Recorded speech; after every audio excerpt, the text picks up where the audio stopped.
Alors, puisque vous avez vos Bibles, je vous propose de l'ouvrir, ou votre Nouveau Testament, à l'Évangile de Marc et au chapitre 5. Dans ce petit chapitre 5,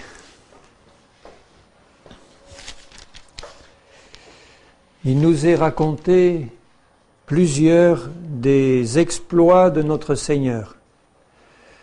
Vous savez que Jean a dit que si on avait voulu écrire toutes les merveilles que Jésus a accomplies, eh bien le monde ne suffirait pas pour contenir tous les livres qu'on aurait dû écrire. Vous vous rendez compte, en 3 ans et demi de ministère, tout ce que le Seigneur a pu faire? Là, dans ces évangiles, il n'y a qu'une toute petite partie de ce que Jésus a fait, parce que le Seigneur a permis que seulement ça soit écrit. Mais le Seigneur a fait une foule de miracles tous les jours de son ministère, du matin au soir, et souvent du soir au matin. C'était une suite ininterrompue de miracles, de guérisons, de prodiges. Parce que Dieu avait décidé de visiter son peuple, et pour visiter son peuple, il lui a envoyé un sauveur. Le nom de ce sauveur, c'est Jésus. Jésus, ça veut dire celui qui sauve, qui guérit, qui délivre, c'est le même nom, même mot. Et quand le Seigneur a été envoyé vers son peuple, c'est non seulement Israël, mais c'est nous qui constituons son Église. Et comme Jésus est toujours le même, hier, aujourd'hui, éternellement, vous savez que Jésus est éternel, puisqu'il est Dieu, le Fils. Il n'a ni commencement ni fin. Il n'y a pas une ombre de changement dans la nature de Jésus. Il est toujours le même. Au moment où je vous parle, là, c'est-à-dire le 29 août 1997 à 9h20, eh bien, le Seigneur est exactement le même qu'il était quand il était en Israël sur terre il y a 2000 ans, et qu'il sera de toute éternité. Il est toujours le même. Il est toujours prêt à donner ce qu'on vient chercher auprès de lui. Il est aussi toujours prêt pour le jugement qui vient, parce que Dieu est aussi un Dieu de justice. Mais quand il est venu pour son peuple, il est venu pour apporter quoi? La grâce et la vérité. Le jugement viendra après. Mais nous sommes toujours au temps de la grâce et de la vérité. Donc tout ce que le Seigneur a accompli quand nous le voyons dans les évangiles, auprès de son peuple Israël, puisqu'il est venu en priorité pour eux, il est prêt et il veut l'accomplir pour nous qui sommes le peuple de la nouvelle alliance, qui est une meilleure alliance que l'ancienne.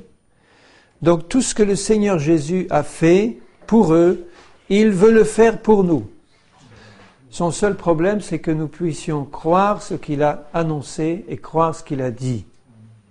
Et pour ça, nous allons regarder dans ce chapitre 5 comment ceux qui constituaient le peuple du Seigneur à ce moment-là réagissaient vis-à-vis de Jésus. Et comment Jésus réagissait vis-à-vis d'eux. D'abord, au début de ce chapitre, ils arrivent dans un certain pays, le pays des Gadaréniens, qui est de l'autre côté du lac de Galilée, de l'autre côté de Capernaum, la ville où Jésus résidait. Et quand il arrive dans ce pays, il voit devant lui un homme qui était possédé d'une légion de démons.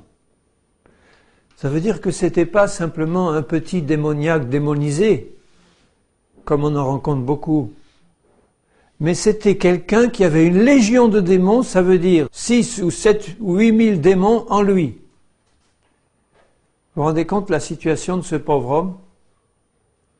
D'ailleurs, quand on décrit la manière dont il vivait, on voit bien que son cas était complètement désespéré pour les hommes, mais pas pour Jésus.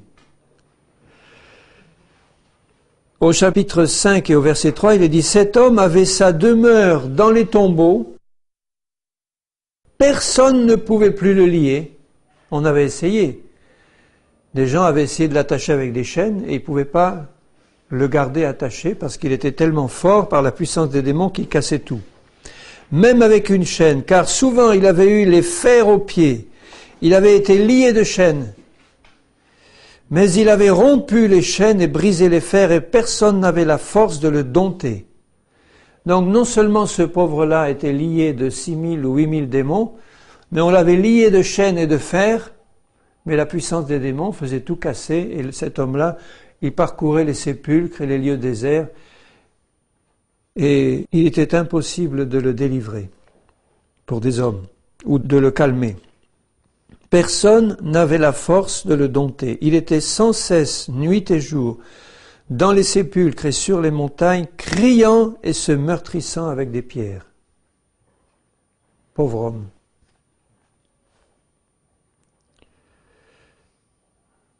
Ça ne nous est pas arrivé souvent de voir des cas comme ça.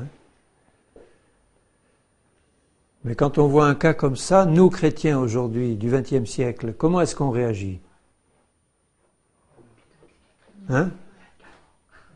Est-ce qu'on lui fait une injection de super calmant et qu'on appelle le psychiatre et qu'on le met en camisole de force pour le mettre dans l'asile psychiatrique ?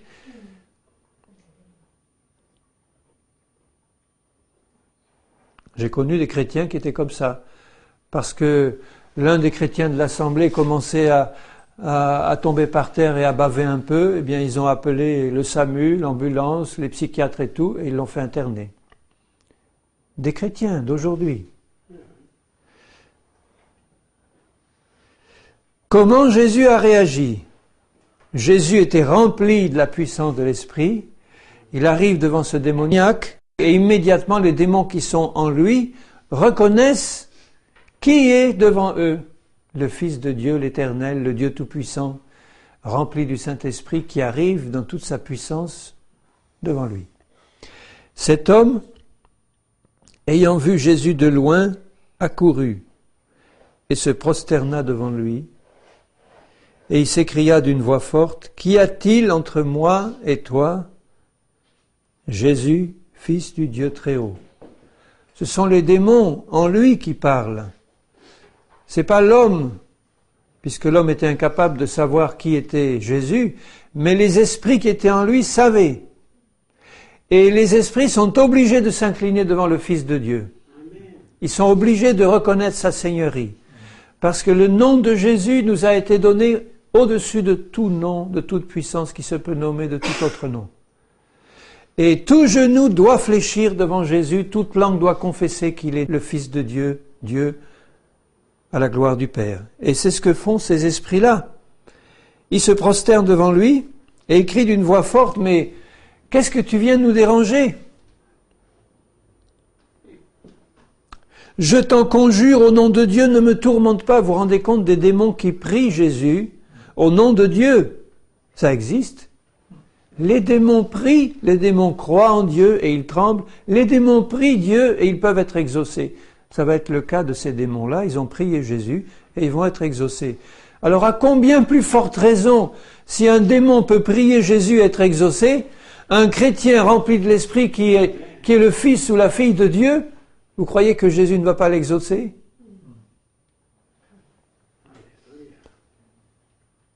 Ne me tourmente pas, car Jésus lui disait, « Sors de cet homme, esprit impur. »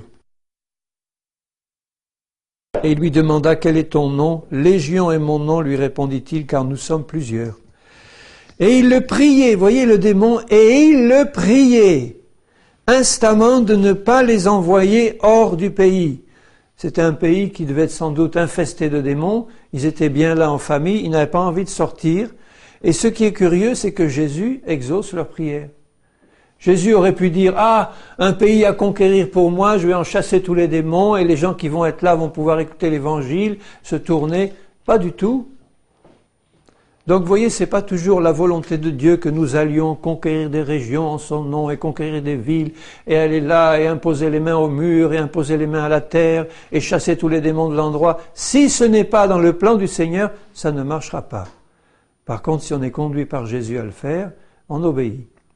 Mais là, c'était une région infestée de démons. Les démons prient, « Laisse-moi rester dans cette région, Seigneur. »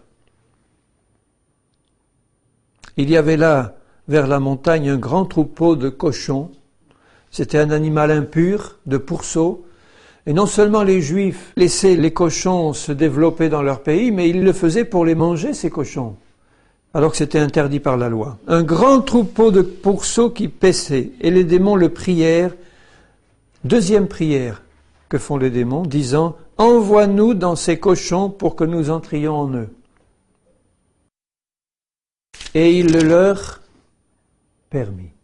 Donc Jésus exauce la prière des démons. Ça vous a jamais surpris, ça? Que les démons peuvent prier Dieu, peuvent prier Jésus, et ils peuvent être exaucés. Donc c'est évident que c'était dans le plan de Jésus de les laisser là, parce que le Seigneur avait un plan précis. Il se sert de Satan et de ses démons pour son plan.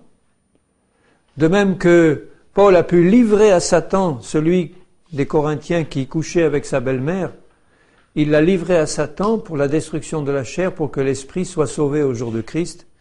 Là, il le livrait à un instrument de la justice de Dieu, Satan, simplement, pour qu'il puisse comprendre qu'on ne se comporte pas comme ça dans l'Église de Jésus. Jésus lui permet, les esprits impurs sortirent, entrèrent dans les pourceaux, et le troupeau se précipita des pentes escarpées dans la mer. Il y en avait environ 2000, et ils se noyèrent dans la mer. Pourquoi est-ce que ces démons demandaient à rentrer dans les pourceaux pour que les pourceaux aillent se noyer? Les démons n'ont pas été noyés. Une fois que les pourceaux ont été noyés, les démons sont sortis des pourceaux, ils ont accompli leur œuvre de mort là auprès de 2000 cochons, et ils sont allés dans le pays pour refaire leur œuvre de ténèbres. C'était aussi un témoignage vis-à-vis des Juifs que Dieu n'aimait pas qu'ils élèvent des cochons. Et que c'était aussi le jugement du Seigneur sur eux. Ceux qui les faisaient paître s'enfuirent et répandirent la nouvelle dans la ville et dans les campagnes. Les gens allèrent voir ce qui était arrivé. C'était quand même extraordinaire. Ceux qui ont vu ça, les gardiens des troupeaux, qui ont vu la conversation, qui ont entendu, qui ont vu ce troupeau aller dans la mer parce qu'il était possédé des démons, ils sont allés le raconter à tout le monde, et tout le monde accourt. Ils vinrent auprès de Jésus, ils virent le démoniaque, celui qui avait eu la légion, assis, vêtu et dans son bon sens. Quelle miséricorde du Seigneur. Ce pauvre démoniaque possédé, qui lui-même n'avait pas demandé à être délivré, vous le remarquez bien, hein? Personne n'avait demandé à Jésus de délivrer ce démoniaque, lui-même ne l'avait pas demandé, mais dans sa miséricorde et sa compassion, Jésus l'a complètement délivré. À combien plus forte raison celui qui le demande? Mais à combien plus forte raison? Et chaque fois que quelqu'un a demandé à Jésus, Seigneur, délivre-moi, Seigneur, délivre ma fille qui est possédée, Seigneur, délivre mon fils, Seigneur, délivre-moi, guéris-moi, Jésus a toujours étendu la main ou dit une parole qui a immédiatement donné ce qui était demandé. Immédiatement. Et nous? Eh bien nous sommes au bénéfice d'une meilleure alliance donnée par un Sauveur qui est infiniment désireux de nous bénir, bien plus qu'il l'a fait pour ce démoniaque, parce que nous sommes ses enfants. Et ils furent saisis de frayeur. Ils ont vu la main de Dieu. Ceux qui avaient vu ce qui s'était passé leur racontèrent ce qui était arrivé au démoniaque et au pourceau. Alors ils se mirent à supplier Jésus de rester, de faire une grande campagne d'évangélisation et de venir délivrer tous les démoniaques. Ils suppliaient Jésus de quitter leur territoire. Vous vous rendez compte? Ils venaient de voir un démoniaque guéri, ils venaient de voir la main de Dieu, ils venaient de voir le Fils de Dieu. Pour eux, c'était certainement un grand prophète, venir accomplir une œuvre extraordinaire, et au lieu de se repentir, de se mettre devant Jésus et lui dire « Jésus, viens, on a besoin de toi, il y en a d'autres que lui, il y a des malades ici ». Au lieu de dire ça, il dit « Jésus, on te demande de partir d'ici. Parce que si tu restes, ça va nous faire changer trop de choses dans nos vies. C'est pas que 2000 pourceaux qui vont être tués, mais c'est tous nos troupeaux dans tout le pays. Et puis nos vies qu'il va falloir remettre en ordre. Et il va falloir revenir à la loi et à la parole et tout. Ah non, ça, Seigneur, on t'en supplie. Ils craignaient ça. Vous voyez, il dit, ils furent saisis de frayeur. Ils craignaient de remettre tout en cause. Si un prophète vient nous visiter, est-ce que nous avons de la crainte dans le cœur ou la joie au cœur? Si le Seigneur vient nous visiter, est-ce que c'est dans la crainte de lui voir changer tellement de choses dans nos vies, ou est-ce que c'est dans la joie de voir qu'il est en train de nous visiter? Comme Zachée, qui était dans la joie parce que Jésus avait dit, Zachée, il faut que je vienne habiter chez toi. Il lui dit aussitôt, Seigneur, tu vois, tous ceux que j'ai volés, je vais leur rembourser, puis je leur rendrai encore plus que je leur ai volé, puis je remets tout en règle. Hein. Il avait compris, il avait un cœur droit, mais il le supplie de quitter leur territoire. Et Jésus n'insiste pas. Comme il montait dans la barque, vous voyez, immédiatement, vous voulez pas de moi? Je m'en vais. Les églises qui ne veulent pas de Jésus, qui ne veulent rien remettre en cause, c'est pas Jésus qui va leur courir derrière pour les faire changer. Jésus s'en ira. En enlevant le flambeau. Il est parti. Il est parti en les laissant à leurs ténèbres. Mais, il charge quand même quelqu'un de rendre témoignage, comme celui qui avait été démoniaque lui demanda la permission de rester avec lui. Jésus ne le lui permit pas, mais il lui dit, va dans ta maison, vers les tiens, raconte-leur tout ce que le Seigneur t'a fait et comment il a eu pitié de toi. Il s'en alla et se mit à publier dans la Décapole tout ce que Jésus avait fait pour lui, et tous furent dans l'étonnement, et on voit qu'un peu plus tard, quand Jésus est revenu dans cette région, grâce au témoignage de cet ancien démoniaque, cette fois ils ne l'ont pas mis dehors, mais ce sont des foules entières qui sont venues l'écouter et des malades qui ont été guéris par centaines et par milliers.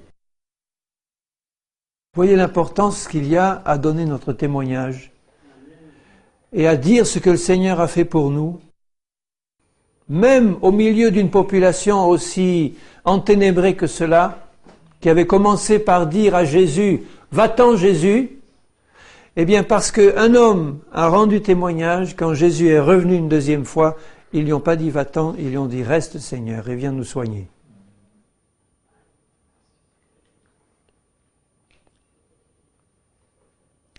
Jésus dans la barque regagna l'autre rive où une grande foule s'assembla près de lui.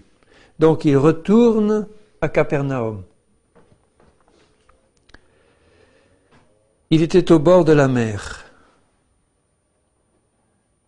Et nous avons foulé cet endroit il n'y a pas très longtemps, exactement l'endroit où se trouvait Jésus, à Capernaum, sur ces rives si belles et calmes du lac de Tibériade.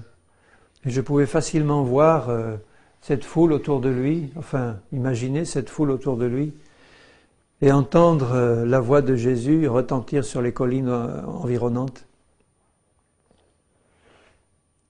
Alors vint un des chefs de la synagogue, nommé Jairus, qui, l'ayant aperçu, se jeta à ses pieds. Il fait comme le démoniaque, mais lui, c'est lui-même qui se jette aux pieds de Jésus. C'est pas un homme qui était poussé par les démons. C'est lui, il a un besoin. Il se jette aux pieds de Jésus. C'est un juif, c'est un des chefs de la synagogue. C'était peut-être un pharisien ou un scribe, enfin en tout cas c'était certainement un lettré qui connaissait la Bible, qui savait qui était Jésus, ce prophète venu visiter le peuple d'Israël, qui avait entendu parler de lui, et qui savait que c'était risqué de s'adresser à Jésus parce que tous les chefs étaient contre. Et lui était l'un des chefs de la synagogue. Mais vous voyez, parce qu'il est dans un grand besoin, sa fille était malade. Alors il laisse de côté tout son orgueil, il laisse de côté le qu'en-dira-t-on du village, il laisse de côté le qu'en-dira-t-on des chefs et des pharisiens, et vient se jeter aux pieds de Jésus, et il lui adresse cette instante prière. C'était pas comme la prière des démons, là, c'était pas une prière égoïste, c'était la prière qui venait du cœur d'un père qui avait un enfant malade et près de mourir. Ma petite fille est à l'extrémité, viens, impose-lui les mains pour qu'elle soit sauvée et qu'elle vive. C'est pas une longue prière, mais c'est une instante prière de tout son cœur. Quelques mots qui sortent du fond du cœur. Et vous voyez que Jésus ne dit pas un mot, Jésus s'en alla avec lui. Ça veut dire qu'il était d'accord. Il part avec lui, mais ce n'est pas pour contempler un cadavre, c'est pour faire une œuvre de vie. Une grande foule le suivait et le pressait. Des centaines peut-être de personnes là autour de lui qui se pressaient autour du Seigneur et qui devaient le toucher, qui devaient parler avec lui adresser des questions, etc. Et ils avançaient dans cette foule. Or, il y avait une femme atteinte d'une perte de sang depuis 12 ans. Elle avait beaucoup souffert entre les mains de plusieurs médecins. C'est souvent le cas, hein, même aujourd'hui. Ça vous est jamais arrivé de souffrir entre les mains de plusieurs médecins ou chirurgiens ou... Ils étaient certainement remplis de bonne volonté, mais ils se faisaient payer, et sans doute assez cher, puisqu'elle avait plus... Toute sa fortune y était passée. Et elle n'avait rien eu en contrepartie. Si encore son argent avait pu lui apporter la guérison. Mais là, rien. Elle avait tout perdu et aucun soulagement. Elle avait dépensé tout ce qu'elle possédait, tout. Elle avait vendu tout, ses meubles, tout, peut-être sa maison, tout. Sa santé était son désir principal d'être en bonne santé. Et elle avait consulté tous les meilleurs médecins de l'époque. Elle avait tout vendu, elle était sur la paille et sans guérison. Mais elle n'avait prouvé aucun soulagement, elle était allée plutôt en empirant. Donc Jésus connaît ces personnes-là et encore mieux, cette personne-là connaissait Jésus. Donc vous voyez, au début du chapitre, on voit Jésus guérir, délivrer un démoniaque, sans que ce démoniaque lui demande, uniquement par l'intervention directe du Seigneur, par sa compassion. Là, ce deuxième cas, c'est encore différent, c'est quelqu'un qui avait entendu parler de Jésus, qui connaissait le cœur de Jésus et le désir de cet homme, de ce prophète, de guérir les malades. On lui en avait parlé. Elle avait entendu parler de Jésus. On avait dû lui dire, tu sais, cet homme-là, il est extraordinaire. On va lui demander la guérison, il la donne à tous. Et puis tu sais, ces miracles qu'il a fait, et l'aveugle, et l'autre aveugle, et le lépreux, là. Et tous se racontaient les miracles du Seigneur, et sa foi était allée en se fortifiant. Elle se disait, mais il faut à tout prix que j'arrive à approcher ce prophète. Il va sans doute me donner exactement ce que je vais lui demander. Mais alors le problème, c'est que ce prophète-là, il était à quelques mètres, et il y avait une foule serrée qui était autour, et elle était un peu loin, un peu faible, et elle n'arrivait pas à s'approcher de lui. Cette femme était atteinte, au verset 25, d'une perte de sang depuis 12 ans. 12 ans qu'elle souffrait. 12 ans qu'elle voyait son corps se vider, 12 ans qu'elle essayait tel et tel traitement sans aucun résultat. Et vous voyez le désespoir de cette femme. Empirant, plus un seul sou, plus rien. Qu'est-ce qu'elle avait comme perspective? Ou la mort, ou Jésus. Ayant entendu parler de Jésus, elle vint dans la foule par derrière, et elle toucha son vêtement. Il faut vous imaginer comment ça a dû se passer. Comment cette femme faible, après 12 ans de perte de sang, ça ne devait pas être sans doute une femme remplie de vigueur et de force. C'était sans doute une pauvre femme toute faible, qui arrivait peut-être à peine à se tenir debout et qui était là à quelques mètres de Jésus, au milieu d'une foule qui l'entourait, qui le pressait. Imaginez les efforts qu'elle a dû faire pour écarter l'un, écarter l'autre, jouer un peu des coudes, dire laisse-moi passer, il faut que j'approche, mais la vieille, laisse-moi tranquille, enfin, ou d'autres qui disent mais dérange pas le maître, laisse-le tranquille, tu vois que la foule l'entoure, mais il va chez quelqu'un qui l'appelle pour une urgence. Attends un peu. Enfin, pour imaginer tout ce qui s'est passé dans le cœur de cette femme-là, mais elle avait un désir intense, s'approcher de Jésus malgré tout et le toucher. Elle disait même pas que j'arrive à lui parler, qu'il m'impose les mains, qu'il me fasse ci, qu'il me fasse ça. Non, simplement le toucher. Malgré tous les obstacles, malgré tout ce qui l'empêchait de toucher Jésus, elle disait, il n'y a rien à faire, il est là, il n'est pas loin, il faut que je le touche. Est-ce que tu as le même acharnement à t'approcher de Jésus quand tu as ton problème si grave qui te suit depuis des années et que tu as dépensé tout ton argent auprès des docteurs et que tu n'as rien eu et que tu as entendu parler de Jésus et qu'il est toujours le même hier, aujourd'hui, éternellement? Est-ce que tu as le même acharnement que cette pauvre femme à t'approcher du Seigneur pour le toucher?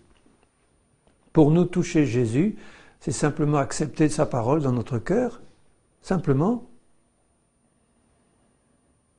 C'est ne pas nous laisser arrêter par aucun obstacle. Rien. Ni les hommes, ni quoi que ce soit, ni les démons, ni tous ceux qui veulent m'empêcher. Rien ne peut empêcher quelqu'un qui est décidé de toucher Jésus. Rien ne peut l'empêcher de le toucher. Parce que même s'il est à bout de souffle et qu'il n'y arrive pas, Jésus se retournera et s'approchera de lui. Je suis sûr que si cette femme n'avait pas réussi pour une raison ou une autre, c'est pas écrit, mais c'est ma conviction. Si elle n'avait pas réussi pour une raison ou une autre à toucher Jésus, Jésus l'aurait su. Jésus aurait senti dans son cœur qu'il y avait quelqu'un là derrière qui essayait de s'approcher et il aurait pris le temps de se retourner pour s'approcher lui. Il a laissé faire parce que cette femme était déterminée à le toucher et elle y a réussi. Et qu'est-ce qui s'est passé? Car elle disait, si je peux seulement toucher ses vêtements, voilà, sa foi c'était ça. Si j'arrive à le toucher, même le bord de son vêtement, ça y est, je serai guéri. Vous vous rendez compte la foi de cette femme? Simplement ça. Simplement toucher le bord.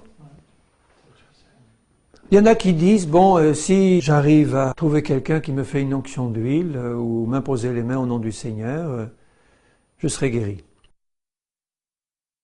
J'ai connu un pasteur comme ça, qui était un pasteur tout simple et tout, disons, ordinaire, qui n'avait jamais vu des grands miracles en grand nombre dans son ministère. Et il est allé en Afrique, dans un certain pays, il est allé prêcher la parole et les gens se jetaient sur lui pour le toucher, ils étaient guéris. Simplement en le touchant, en touchant le bord de son vêtement. Ils étaient guéris. Et quand il est rentré, il a dit, mais c'est merveilleux, c'est merveilleux. Et c'était pas la foi de cet homme, c'était la foi de ceux qui s'approchaient de lui pour le toucher. Il disait, c'était un serviteur de Dieu, il vient nous annoncer, si je peux seulement toucher le bord de son veston, je vais être guéri. Et ils étaient guéris. Puis quand il est rentré en France, les Français n'ont pas fait ça, ils n'ont rien eu. Et puis il a continué son petit ministère tranquille là où il était. Donc vous voyez que la différence, c'était simplement le désir, l'acharnement, la foi des gens qui étaient là et qui disaient « je veux toucher Jésus ». C'était pas le veston de cet homme qui était important, ni simplement le tissu de la robe de Jésus, c'était la foi de cette femme, parce qu'il y en avait plein autour de lui qui touchaient Jésus, qui n'avaient rien. Et Jésus a fait la différence. Au même instant, la perte de sang s'arrêta, elle sentit dans son corps qu'elle était guérie de son mal. Au même instant, Jésus veut que ta guérison se manifeste à l'instant même où tu touches Jésus. Ou à l'instant où lui te touche, que tu le sais et que tu acceptes son attouchement par la foi. Au même instant, pas 10 ans après, elle sentit dans son corps qu'elle était guérie. Vous voyez, elle l'a senti parce qu'elle avait la foi et qu'elle se disait, si j'arrive à toucher le bord de son vêtement, je serai guéri. Elle l'a touché, à l'instant même, la puissance de guérison de Jésus s'est manifestée dans son corps et elle a senti qu'elle était guérie. Jésus connut aussitôt en lui-même qu'une force était sortie de lui. Donc vous voyez, Jésus n'est pas intervenu directement. Jésus n'a donné aucune parole. Jésus ne l'a pas touché, rien. C'est elle qui s'est jetée sur Jésus, sur le bord de son vêtement, et qui l'a touché. Et à l'instant où elle a touché Jésus avec foi, une force, c'est la puissance du Saint-Esprit, qui a été attirée par la foi de cette femme. Notre foi va attirer la puissance du Saint-Esprit dans notre situation désespérée, quelle qu'elle soit. Notre foi va attirer la puissance de Jésus qui va faire un miracle. Elle n'a pas essayé de le toucher, elle l'a touché. Elle n'a pas dit, si j'arrive à le toucher, il va peut-être se passer quelque chose. Non, elle a dit, si je le touche, je serai guérie. Elle a posé une condition elle-même. Elle a dit, si je réussis à remplir cette condition-là, c'est sûr que je serai guéri. 100%. Elle n'a pas dit, essayons voir ce qui va se passer. Et puis quand je l'aurai touché, je vais attendre, et puis on verra bien. Il se serait strictement rien passé. Et se retournant au milieu de la foule, Jésus dit, qui a touché mes vêtements ? Qui m'a touché avec cet attouchement de foi pour recevoir quelque chose qui est sorti immédiatement de Jésus? Les disciples lui dirent, mais tu vois la foule qui te presse et tu dis qui t'a touché, mais on te touche de tous les côtés, Jésus. Mais enfin, qu'est-ce que tu demandes là? Vous voyez, les disciples, ils ne comprenaient pas du tout la question du Seigneur. Mais il y avait une foule là, il était sans doute pressé lui-même de tous les côtés. Et il regardait autour de lui pour voir celle qui avait fait cela. Il savait très bien, le Seigneur. La femme, effrayée et tremblante, sachant ce qui s'était passé en elle, vint se jeter à ses pieds et lui dit toute la vérité. C'était une femme impure. Aucune femme impure qui avait une perte de sang n'avait le droit de toucher un homme quelconque. Elle n'avait pas le droit. Mais elle l'a pris. La loi interdisait à une femme impure de toucher quiconque. Personne n'avait le droit ni de la toucher et elle ne devait pas toucher les autres. Elle avait une perte de sang, elle était impure. Mais vous voyez que la grâce du Seigneur Jésus a été plus forte que la loi. Parce qu'il y avait dans le cœur de cette femme-là, il y avait le désir de recevoir la vie et la guérison, et Jésus était venu pour ça. Et Jésus lui a donné exactement ce qu'elle a cherché, malgré le fait que la loi interdisait. La loi est faite pour l'homme et non pas l'homme pour la loi.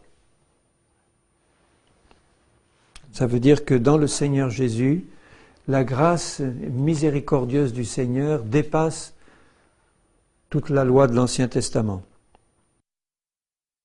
Mais la femme, elle était quand même effrayée parce que elle savait qu'elle était impure et qu'elle avait fait quelque chose que la loi interdisait. Elle aurait peut-être aimé ou préféré qu'il n'y ait rien, personne qui le sache et que... Mais Jésus voulait qu'elle rende témoignage. Il voulait lui dire en plus une parole qui allait lui faire du bien. Et cette femme lui dit tout, toute la vérité. Et Jésus lui dit, ma fille, ta foi t'a guérie. C'est exactement le même mot en grec, guéri et sauvé. Ma fille, ta foi t'a guérie, ta foi t'a sauvée. Va en paix, sois guérie de ton mal. Elle était déjà guérie. C'est curieux que Jésus lui dise, alors qu'elle avait déjà senti qu'elle était guérie, Jésus lui donne une parole simplement pour confirmer sa guérison, sois guérie de ton mal. Il lui donne ça pour confirmer, fortifier sa foi et lui donner une confirmation sûre et certaine que c'était fait et c'était fait pour toujours. Sois guérie de ton mal. Cette phrase de Jésus doit toucher nos cœurs. Cette phrase de Jésus est une phrase qu'il veut prononcer pour tous les malades de son peuple. Sois guéri de ton mal au nom du Seigneur Jésus et reçois-le par la foi comme venant du Seigneur et tu le verras disparaître, quel qu'il soit. Sois guéri de ton mal. parce que Jésus est venu pour ça. Yeshua le Sauveur, Yeshua Jésus le Sauveur, est venu pour cela, pour détruire toutes les œuvres du diable, qui sont le péché, la maladie, la mort, les liens démoniaques, etc.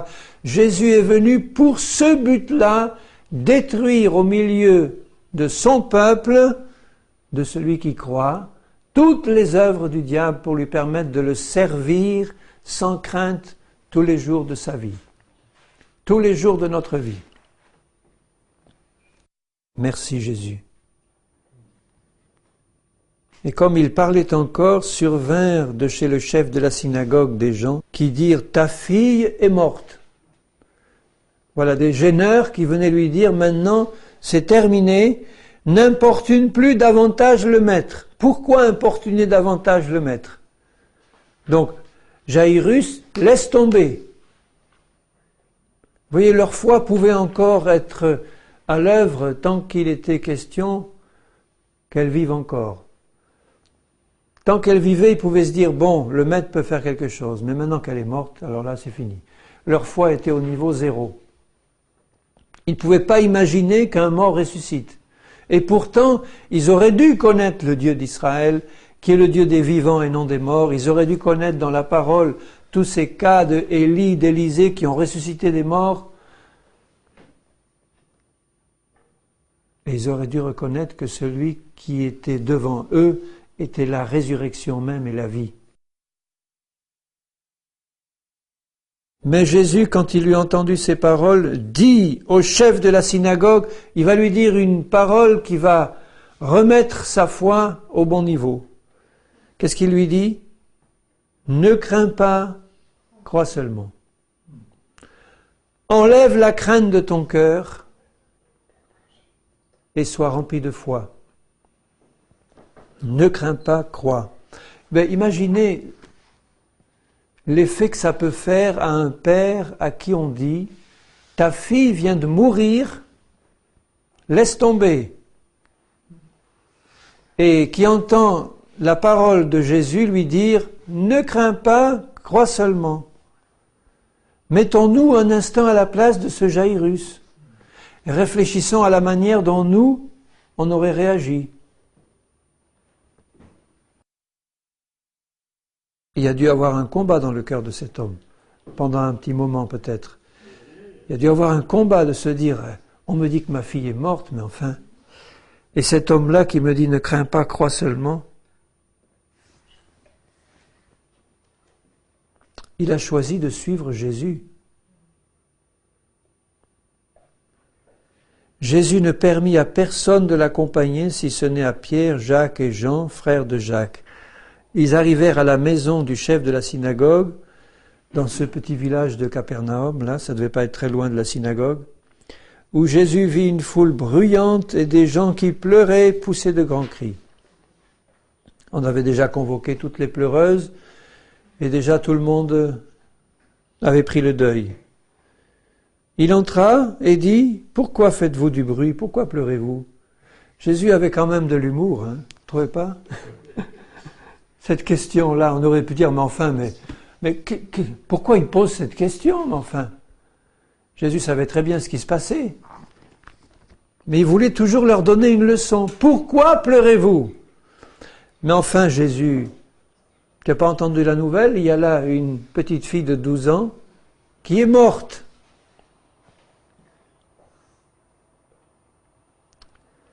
L'enfant n'est pas morte, mais elle dort. Elle était bien morte, son esprit était sorti d'elle.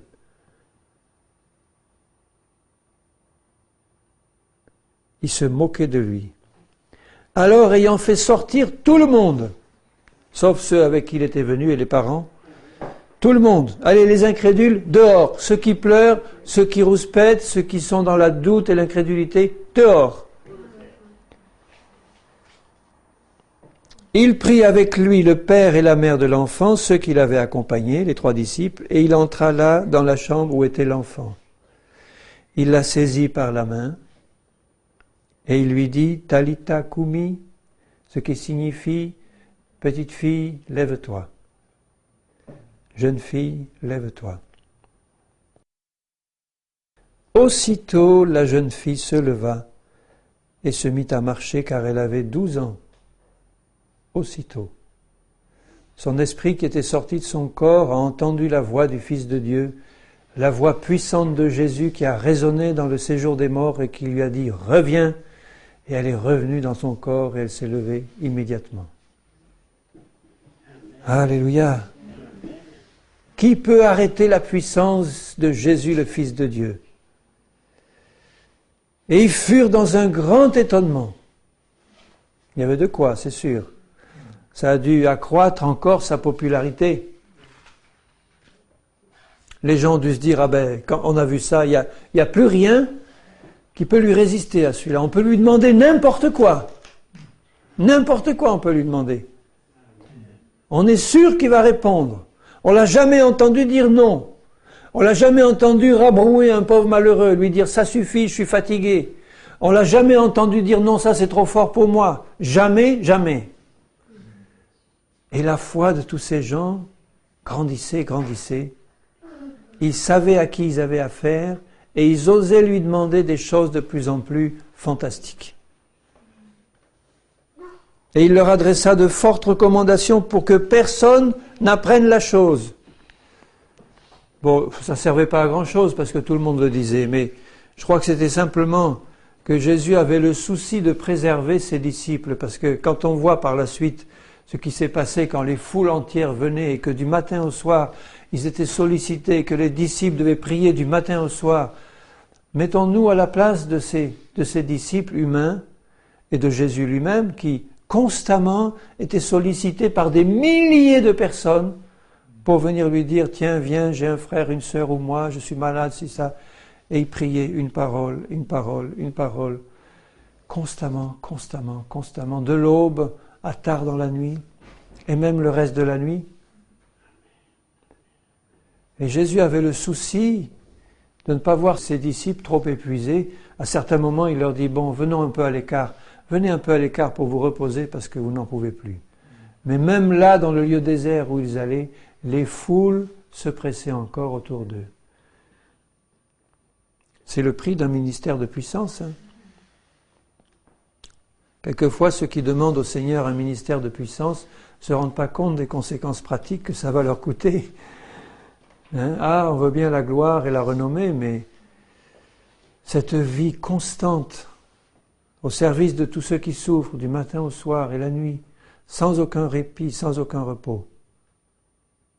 Est-ce qu'on est prêt à le faire pour Jésus? Et il dit qu'on donna à manger à la jeune fille. Encore un petit souci pratique pour elle. Mange.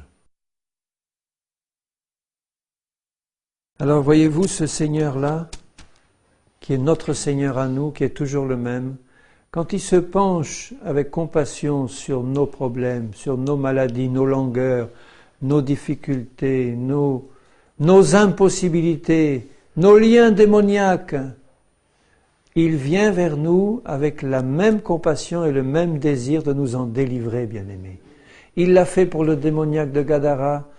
Cette femme qui s'est approchée de lui sans même que lui ait eu besoin de se tourner vers elle pour lui poser des questions, lui donner quelque chose, elle s'est approchée, elle a touché Jésus elle-même. Cet homme qui s'est approché de Jésus pour sa fille, d'autres qui se sont approchés de Jésus pour eux-mêmes, n'ont jamais été mis de côté par le Seigneur, n'ont jamais été renvoyés.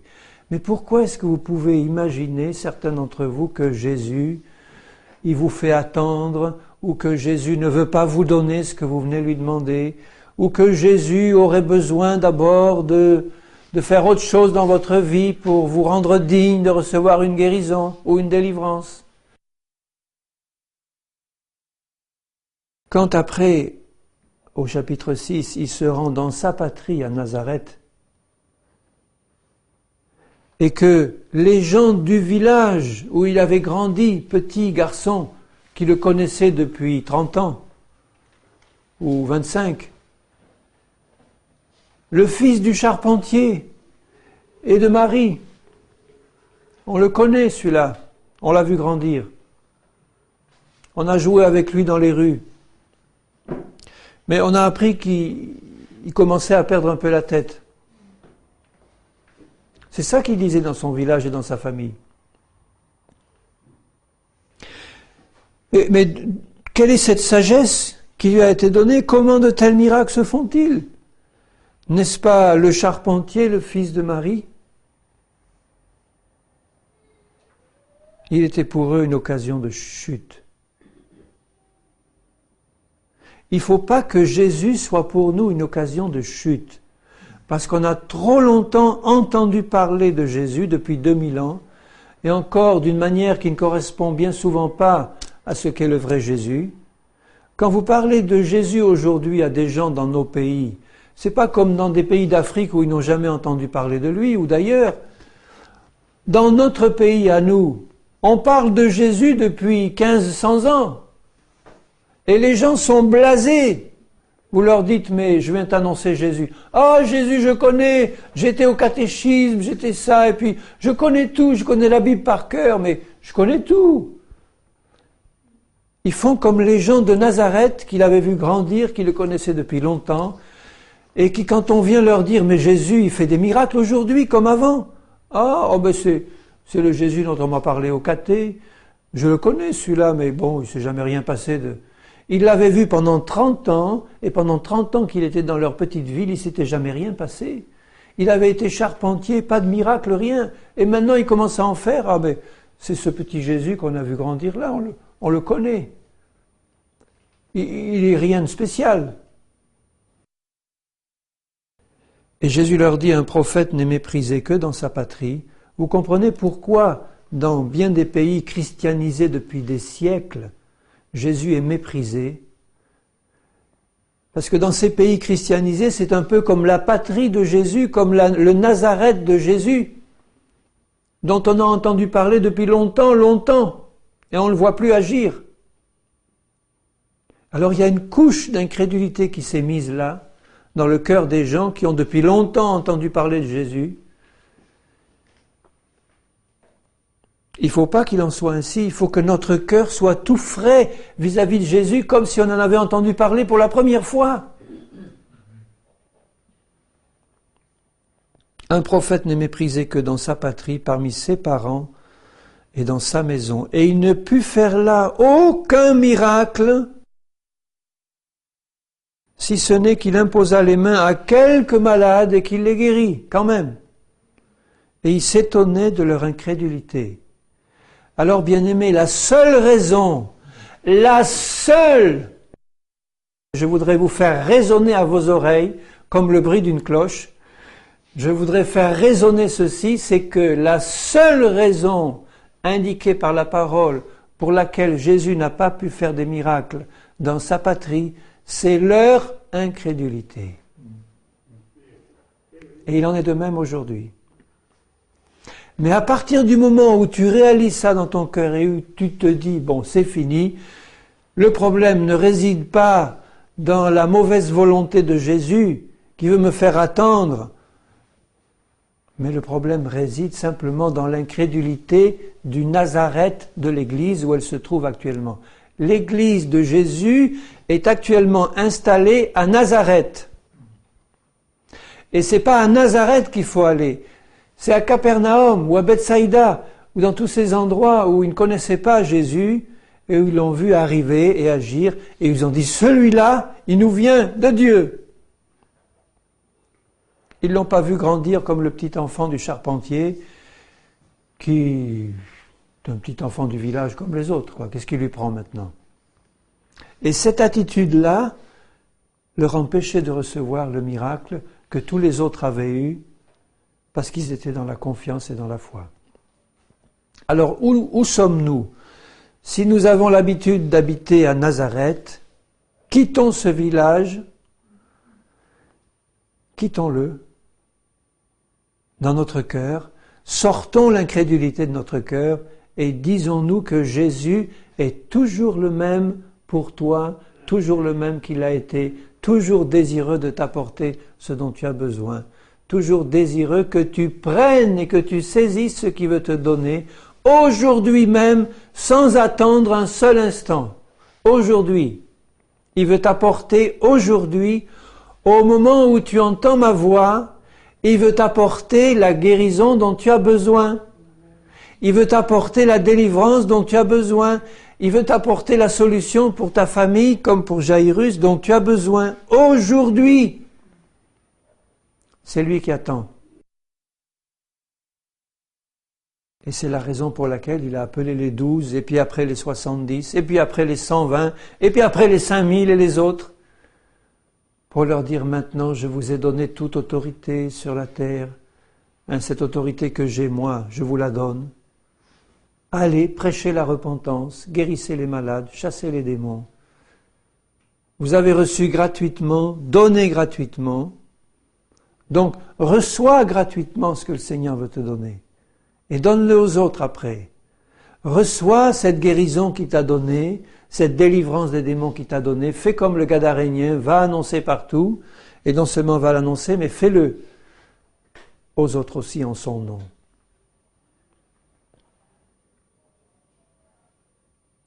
Et ils partirent, ils prêchèrent la repentance, ils chassaient beaucoup de démons, ils joignaient d'huile beaucoup de malades et les guérissaient. Alors qu'est-ce qui a changé aujourd'hui, bien-aimés, dans l'Église de Jésus? Est-ce que c'est notre Seigneur qui a changé? Ou est-ce que c'est les temps de la fin qui font que, comme Jésus, la foi, l'amour du plus grand nombre diminue? Et que l'Église, elle fait beaucoup de bruit, mais il ne se passe pas vraiment des choses sérieuses comme le Seigneur aimerait qu'il s'en passe, des repentances réelles, des vies changées, des miracles véritables, des guérisons au nom du Seigneur Jésus. Ils prêchaient la repentance et ils accomplissaient les miracles. Alors, nous qui sommes repentis déjà, nous sommes repentis. Nous n'avons rien qui vient dans notre vie me faire un obstacle entre le Seigneur et nous. Nous sommes des enfants du Seigneur. Nous avons compris que Jésus était venu pour nous laver dans son sang, pour nous donner la vie éternelle. Ce soir, je voudrais de tout mon cœur que le Saint-Esprit vous fortifie dans la foi au Fils de Dieu pour que vous sachiez qu'il veut vous donner exactement ce que vous venez lui demander. Une pleine et entière guérison, une pleine et entière délivrance, une pleine solution à ton problème insoluble, parce que c'est un Dieu rempli de miséricorde et de compassion et qui veut le faire pour toi ce soir ou pour ceux pour lesquels tu vas lui demander. Mais alors il veut que tu prennes, au moment où tu pries, que tu prennes sans attendre ce qu'il désire lui te donner. Vous comprenez? Si tu pries pour que tu demandes quelque chose à Jésus, il faut savoir, puisque lui n'a pas changé, qu'il te le donne à l'instant même où tu le demandes. Regardez les cas que je viens de citer. Jairus, il n'a pas dit, écoute, dans 6 mois, reviens, je n'ai pas le temps maintenant. Il lui a donné au moment même où Jairus est venu demander, Jésus s'est levé, il est parti avec lui. Il a toujours fait comme ça dans la parole. Au moment même où quelqu'un est venu lui demander, il a répondu, il a fait un acte, il a fait une parole, il a donné au moment même, comme il n'a pas changé. Mais le problème, c'est qu'il n'est plus là, visible dans la chair, on n'entend plus sa voix, on ne voit plus, physiquement. Et alors on se dit, mais après tout, est-ce qu'il a entendu? Est-ce qu'il a répondu? Est-ce que c'est pas de l'incrédulité, ça? Quand on sait qu'il n'a pas changé, et il veut qu'on marche par la foi, c'est-à-dire dans l'invisible, mais qu'il dit que là où 2 ou 3 sont réunis en mon nom, je suis là au milieu. Donc tu parles à Jésus et tu dis, Seigneur, je te demande de me donner ça. À l'instant même, Jésus te le donne. À l'instant même. Mais est-ce qu'il va trouver à l'autre bout quelqu'un qui prend, comme cette femme, qui saisit et qui s'en va avec? Qui s'en va avec le cadeau. À l'instant même où tu le demandes, Jésus te le donne. À l'instant même où tu le demandes, Jésus te le donne. Et il voudrait que tu partes avec ton cadeau en disant merci Seigneur.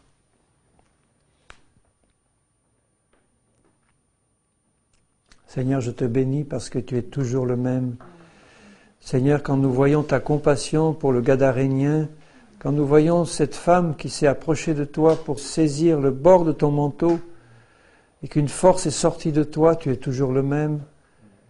Et quand cet homme est venu te supplier pour sa fille, tu es toujours le même, Seigneur.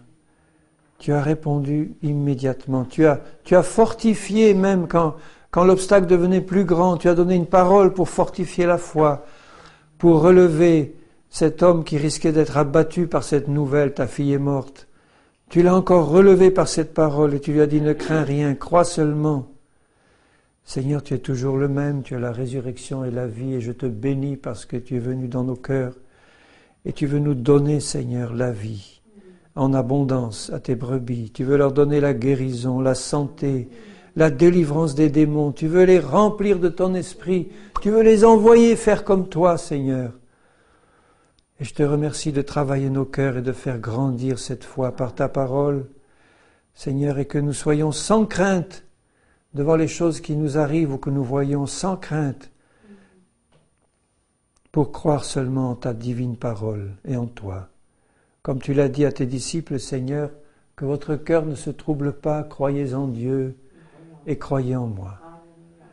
Seigneur, cette foi d'enfant qui sait que son Seigneur a entendu et a donné.